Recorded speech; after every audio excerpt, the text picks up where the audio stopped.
नमस्कार सभी छात्राओं को नमस्कार। आज हम बीए फाइनल ईयर हिंदी साहित्य का फर्स्ट पेपर पढ़ रहे हैं और बीए फाइनल में हमें जो प्रथम प्रश्न पत्र है उसमें हमें आधुनिक काल हमारे पाठ्यक्रम में दिया गया है। आधुनिक काल के पाठ्यक्रम के बारे में और भारतेंदु के बारे में हम पिछले वीडियो में चर्चा कर चुके हैं। अब आधुनिक काल की विविध जो धाराएं हैं उनमें आगे बढ़ते हुए हम अब आते हैं द्विवेदी युग पर। तो आज हम अध्ययन करेंगे द्विवेदी युग का। देखिए, हिंदी साहित्य के आधुनिक काल की जो द्वितीय उत्थान है उसे हम द्विवेदी युग के नाम से जानते हैं। आधुनिक काल की विविध धाराएं रही हैं। तो प्रथम धारा तो थी हमारी भारतेंदु युग, जो भारतेंदु हरिश्चंद्र के नाम से थी, और जो द्वितीय धारा है वो है द्विवेदी युग, जिसका समय है 1900 से 1918। कई विद्वानों ने 1920 तक माना है, किसी ने 1916 तक माना है, लेकिन एक निश्चित समय यदि हम देखें तो 1918 इसमें निश्चित हम कर सकते हैं। तो द्विवेदी युग का समय है 1900 से 1918। इसका नामकरण किसके नाम पर किया गया है? महावीर प्रसाद द्विवेदी के नाम पर इस युग का नामकरण किया गया है। दो द्विवेदी हैं, एक हजारी प्रसाद द्विवेदी जी भी हैं, लेकिन उनके नाम पर नहीं है। ये किसके नाम पर है? महावीर प्रसाद द्विवेदी जी के नाम पर इस युग का नाम द्विवेदी युग रखा गया है। इसका अन्य नाम, इस युग का अन्य नाम है जागरण सुधार काल। भारतेंदु युग का नाम था पुनर्जागरण काल और इस युग का अन्य नाम है जागरण सुधार काल। इस युग की सबसे श्रेष्ठ और सबसे चर्चित पत्रिका है वो है सरस्वती।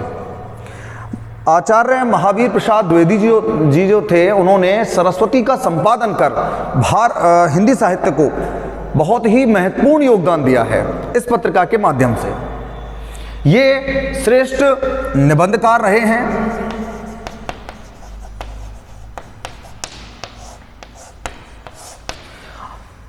और इन्होंने ज़्यादातर अपना जो समय है, अपना जो जीवन है, ज़्यादातर हिंदी की सेवा में व्यतीत किया। लेखन के तौर पर लेखन में इनका रुझान कम रहा है, लेकिन अन्य लेखकों के मार्गदर्शक के रूप में ये बड़े ही चर्चित रहे हैं।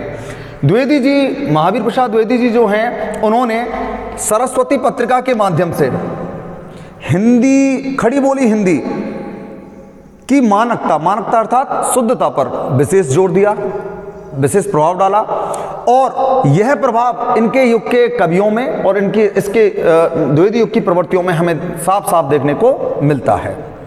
तो द्विवेदी युग को पढ़ रहे हैं, किसके नाम पर है? महावीर प्रसाद द्विवेदी जी के नाम पर है। अन्य नाम क्या है इस युग का? जागरण सुधार काल है। इस युग की चर्चित पत्रिका कौन सी है? सरस्वती है। संपादन किसने किया है? महावीर प्रसाद द्विवेदी जी ने। किस रूप में चर्चित हैं? निबंधकार के रूप में चर्चित हैं। अब हम पढ़ते हैं द्विवेदी युग के प्रमुख कवि। कवियों की संख्या बहुत है, लेकिन हम प्रमुख कवियों के बारे में अध्ययन प्राप्त कर रहे हैं। देखिए, सबसे पहले आते हैं श्रीधर पाठक, जिनकी रचना है, काव्य रचना है काश्मीर सुषमा। प्रकृति का बड़ा ही सुंदर चित्र प्रस्तुत करने में बहुत ही महत्वपूर्ण कवि रहे हैं श्रीधर पाठक। द्विवेदी युग में बहुत ही महत्वपूर्ण कवि रहे हैं। इन्होंने काव्य अनुवाद भी किया है, काव्य रचनाएं भी की हैं और प्रकृति का बहुत ही सुंदर चित्र अपनी काव्य रचना में प्रस्तुत किया है। अगले कवि हैं मैथिली शरण गुप्त, जिन्हें राष्ट्र कवि की उपाधि मिल चुकी है। इनकी राष्ट्रीयता से परिपूर्ण रचनाएं जो हैं बड़ी ही चर्चित रही हैं और उन रचनाओं में भारतीय इतिहास की बड़ी ही सुंदर झांकी हमें देखने को मिलती है। इनकी प्रमुख रचनाएं हैं भारत भारती, जो बहुत ही प्रसिद्ध रचना रही है इनकी, जिसमें हमारे भारतीय इतिहास का स्वर्णिम गौरव हमें देखने को मिलता है। उसके बारे में चर्चा की गई है। भारतीय नारी, आर्य स्त्रियां, जो हमारी जाति आर्यों का जो इतिहास है उसके बारे में, हमारे जो मनुष्य, हमारे वीर मनुष्य किस प्रकार के रहे हैं, इतिहास में कैसे उनका योगदान रहा है, सबके बारे में इन्होंने यहाँ चर्चा की है। इनकी अन्य रचना है यशोधरा है, पंचवटी है। तो मैथिली शरण गुप्त इस युग के अन्यतम प्रसिद्ध कवि हैं मैथिली शरण गुप्त, जिनकी रचना है भारत भारती, यशोधरा और पंचवटी। अन्य भी रचनाएं हैं लेकिन सभी रचनाओं को लिखना संभव नहीं हो सकता, क्योंकि फिर वीडियो और बहुत ही लंबी होती है। तो प्रमुख रचनाओं के बारे में हम जानकारी प्राप्त कर रहे हैं। अगले कवि हैं अयोध्या सिंह उपाध्याय हरिऔध। हरिऔध इनका उपनाम है। इनकी रचना है प्रिय प्रवास, वैदेही वनवास। प्रिय प्रवास हिंदी साहित्य की बहुत ही अमूल्य निधि मानी जाती है प्रिय प्रवास। और खड़ी बोली हिंदी का प्रथम महाकाव्य भी कौन सा है? प्रिय प्रवास माना गया है। भाई खड़ी बोली हिंदी का प्रथम महाकाव्य प्रिय प्रवास को माना गया है। अन्य रचनाएं इनकी वैदेही वनवास। अगले जो अपने इस युग के कवि हैं राम नरेश त्रिपाठी है। इनकी रचना है मिलन पथिक मानसी। और त्रिपाठी जी ने लोकगीतों के संग्रह में अपना अनुपम योगदान दिया है। छोटे क्षेत्रीय जगहों पर जाकर वहाँ के लोकगीतों का संचयन करना, उनका संकलन करने का महत्वपूर्ण कार्य किया है राम नरेश त्रिपाठी ने। और इनकी जो रचनाएं हैं वो राष्ट्रीयता से ओतप्रोत रही हैं। तो द्विवेदी युग के बारे में हमने पढ़ा, द्विवेदी युग का नामकरण पढ़ लिया, द्विवेदी युग के पत्रिका जो प्रमुख रही है वो पढ़ लिया, द्विवेदी युग के प्रमुख कवि पढ़ लिए हैं। अब आता है द्विवेदी युग की प्रवृत्तियां, अर्थात इस युग की विशेषताएं क्या रही हैं। हमने भारतेंदु युग में पढ़ा है कि भारतेंदु युग में आधुनिक काल का जो प्रथम उत्थान था वहाँ पर उन्होंने तत्कालीन समाज में फैली हुई विसंगतियों पर अपनी कविताएं लिखी जो राष्ट्रीयता से भी संबंधित थीं और उस समय की तत्कालीन समय की स्थिति को प्रदर्शित करने में सफल भी रही हैं। उससे आगे की यदि हम प्रवृत्तियों के बारे में बात करें द्विवेदी युग में, तो कुछ प्रवृत्तियां उनसे मिलती हैं और कुछ प्रवृत्तियां नवीन रूप में हमारे सामने यहाँ पर उपस्थित हुई हैं। देखें तो सबसे पहली प्रवृत्ति है देशभक्ति व राष्ट्रीय चेतना। इस युग के जो कवि थे वे, उनकी जो कविताएं थी देशभक्ति और राष्ट्रीय चेतना से परिपूर्ण थी। जैसा कि हम पढ़ चुके हैं, अभी हमने चर्चा की थी, मैथिली शरण गुप्त की रचना रही है भारत भारती। राष्ट्रीयता के स्वर को और बहुत रूप में आगे बढ़ाने वाली, लोगों का जन जागरण करने वाली कविता रही है भारत भारती। और इसी प्रकार से यहाँ की पहली प्रवृत्ति आती है देशभक्ति और राष्ट्रीय चेतना का स्वर। स्वर ये यहाँ की प्रमुख विशेषता रही है। कवियों ने देशभक्ति से परिपूर्ण, राष्ट्रीय जनजागरण से परिपूर्ण काव्य लिखा है। दूसरी विशेषता आती है, दूसरी प्रवृत्ति है मानवतावादी विचारधारा। मानवतावादी विचारधारा से तात्पर्य है मानव से जुड़ी हुई समस्त भावनाओं का प्रदर्शन कविताओं में करना। परोपकार की भावना, नम्रता, स्नेह, त्याग, बलिदान और नारी की स्थिति को विशेष रूप से यहाँ पर परिभाषित किया गया है कि नारी को स्वतंत्रता देनी चाहिए। नारी का जो उपेक्षित स्थान था उसको उन्होंने एक उच्च स्थान पर स्थापित करने का प्रयास किया है। तो यहाँ मानवतावादी विचारधारा हमें देखने को मिलती है। दूसरी विशेषता हो गई इनकी मानवतावादी विचारधारा। तीसरी विशेषता है नीति व आदर्श। द्विवेदी जी, महावीर प्रसाद द्विवेदी जी जो थे वो इस बात में बड़ा विश्वास रखते थे कि जो रचना हो वो पढ़ने योग्य हो, उसमें गलत भावों का समावेश न हो, अश्लीलता नहीं हो और उसे सामान्य तौर पर पाठक पढ़कर आनंद की अनुभूति कर सके। इसलिए यहाँ पर कवियों ने नीति व आदर्श को प्रमुखता से अपनी कविताओं में प्रस्तुत किया है। नीतिपरक जो रचनाएं हैं उनमें मानवीय भाव को बहुत ही अच्छे प्रकार से यहाँ प्रस्तुत किया गया है। अगली विशेषता है इतिवृत्तात्मकता। इतिवृत्तात्मकता का अर्थ होता है, इति मतलब ऐसा, वृत्ता मतलब एक तरह से एक ही बात को घुमा फिराकर बार बार में कहना। इतिवृत्तात्मकता या हम कह सकते हैं गद्यात्मकता। इस युग की जो कविता थी बड़ी सरल थी, पढ़ने में आसानी से तुकबंदी थी, सरलता थी और सरलता के साथ साथ जहां वे पढ़ने योग्य बनी, वहीं इस विशेषता के कारण द्विवेदी युग में काव्य में कहीं ना कहीं हमें नीरसता भी दिखाई देने लगी।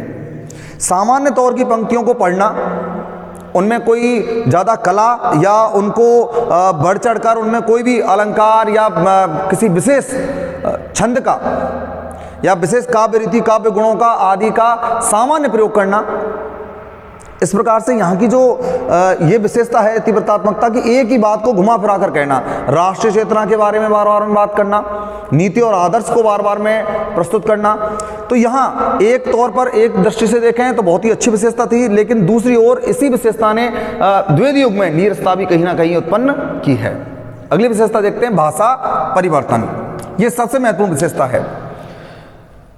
भारतेंदु युग में ब्रज भाषा का प्रचलन था और खड़ी बोली का भी आरंभ शुरू हो चुका था, लेकिन खड़ी बोली अभी अपना पूर्ण स्थान प्राप्त नहीं कर पाई थी, क्योंकि भारतेंदु युग के कवियों का ब्रज भाषा से मोह पूरी तरह से नहीं छूटा था। अब महावीर प्रसाद द्विवेदी जी ने सरस्वती पत्रिका में जब वो कविताओं को छापते थे, कविताओं का जब संकलन करते थे, इकट्ठा करते थे, तो इस बात पर बड़ा जोर दिया करते थे कि जो कविता है वह भाषा के अर्थ में बड़ी ही शुद्ध होनी चाहिए, उसमें अशुद्धियां कम हों और साथ ही उन अशुद्धियों के साथ साथ उस भाषा का एक मानकता हो, उस भाषा की मानकता हो। तो यहां भाषा परिवर्तन हम देखें तो ब्रज भाषा के स्थान पर खड़ी बोली अब अपना स्थान ग्रहण करने जा रही थी, वह भी बड़ी ही शुद्धता और मानकता के साथ। अगली विशेषता आती है प्रकृति चित्रण। प्रकृति चित्रण हर युग की विशेषता रही है। प्रकृति को, प्रकृति के सुंदर दृश्यों को मानवीय भावों से जोड़कर प्रस्तुत करना, प्रकृति के प्रति आम लोगों को जागरूक करना और प्रकृति का बहुत ही सुंदर और अद्भुत चित्र जन जागरण के सामने उपस्थित करना, ये एक महत्वपूर्ण विशेषता रही है। हास्य व्यंग्य, किसी भी बात को कहने के लिए, किसी भी बात को समझाने के लिए हास्य अत्यंत आवश्यक है, साथ ही उसमें व्यंग्य की प्रयुक्ति होना भी बहुत ही जरूरी होता है। इसलिए इन कवियों ने हास्य और व्यंग्य को अपनाकर अपनी बात को एक बहुत ही प्रभावी ढंग से कहने का प्रयास किया है। तो हम देखते हैं कि द्विवेदी युग की जो प्रवृत्तियां हैं सामान्यतः भारतेंदु से कुछ जुड़ी हुई हैं, कुछ प्रवृत्तियां नई हमारे सामने प्रस्तुत होती हैं। एक बार दोबारा देखें, आधुनिक काल का द्वितीय उत्थान द्विवेदी युग हम पढ़ रहे हैं। समय 1900 से 1918 है। किसके नाम पर है इसका युग का नाम? महावीर प्रसाद द्विवेदी के नाम पर है। इस युग का अन्य नाम क्या है? जागरण सुधार काल है। कौन सी पत्रिका चर्चित थी इस युग में? सरस्वती पत्रिका थी। किस रूप में चर्चित रहे हैं द्विवेदी जी? निबंधकार के रूप में चर्चित रहे हैं। इस युग के कवि श्रीधर पाठक है, ये इनकी रचनाएं हैं, रचना है। महर्षि शरण गुप्त है, ये इनकी रचनाएं हैं। अयोध्या सिंह उपाध्याय, प्रिय प्रवास, वैदेही वनवास, रामनरेश त्रिपाठी, ये इनकी रचनाएं हैं। साथ ही यहाँ अब गद्य का जो उद्भव भारतेंदु युग में हो चुका था, उसको अब नई दिशा, एक परिपक्वता द्विवेदी युग में प्राप्त होने लगी। बहुत सारी पत्र पत्रिकाओं का लेखन हुआ, भारतेंदु युग में भी था, यहाँ और ज़्यादा पत्रिकाओं का लेखन आरंभ हुआ। साथ ही निबंध, उपन्यास, कहानी आदि के लेखन में भी विविधता सामने आने लगी। अब हम यहाँ देखें इनकी प्रवृत्तियों के बारे में, हमने एक बार दोबारा देखें तो इसमें कौन सी प्रवृत्ति रही है? देशभक्ति और राष्ट्रीय चेतना का स्वर, मानवतावादी विचारधारा रही है, नीति व आदर्श रहा है, इतिवृत्तात्मकता रही है, भाषा परिवर्तन रही है, प्रकृति चित्रण और हास्य व्यंग्य। खड़ी बोली को स्थापित करने का बहुत ही बड़ा श्रेय महावीर प्रसाद द्विवेदी जी को जाता है। इन्होंने अपने पत्रिका के माध्यम से, साथ ही अन्य कवियों का मार्गदर्शन कर इस खड़ी बोली को स्थापित करने का बहुत ही सराहनीय और प्रशंसनीय कार्य किया है। अब हम इनके बारे में सामान्य परिचय हो गया।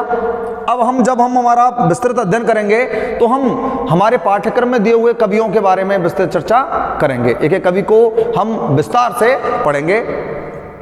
और अब हम प्रवृत्तियों के साथ साथ हम द्वितीय उत्थान के बारे में जानकारी प्राप्त कर चुके हैं। और अब तीसरा जो उत्थान आता है हमारा, वो आता है छायावाद, जो द्विवेदी युग के बाद आता है। उस छायावाद के बारे में हम अगले वीडियो में चर्चा कर देंगे। धन्यवाद।